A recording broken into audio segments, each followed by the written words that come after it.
এটা হচ্ছে স্নাইডারের PM5300 সিরিজের একটা মিটার। এটাকে আমরা প্যারামিটার সেট আপ করার জন্য আমাদের যেটা করতে হবে, আমাদের এইটাকে সিলেক্ট করে প্রেস করব। এইখানে প্রেস করে আমরা যাব এই যে মেইনটেনেন্স, MAINT মেইনটেনেন্স, এখানে আমরা হচ্ছে প্রেস করবো। দেন হচ্ছে আমরা সেট আপে যাবো। সেট আপে গেলে এটা হচ্ছে একটা পাসওয়ার্ড চাবে। এটা ডিফল্ট পাসওয়ার্ড 4টা 0 থাকবে, আমি শুধু ওকে দেবো। তারপরে হচ্ছে মিটারে যাব।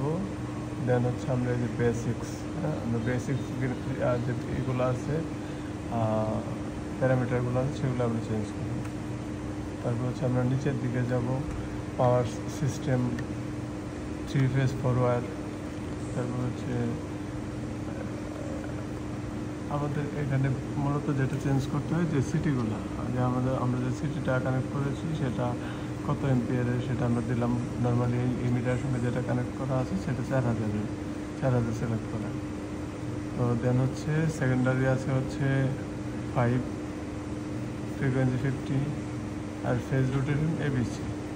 ফেজ রোটেশন যার যেমন ইচ্ছা সেভাবে আমরা দিতে পারবো। দেন হচ্ছে আমরা ব্যাক করলেই ওইটা অটোমেটিক হচ্ছে আপনার সেট আপ হয়ে যাবে। Thank you.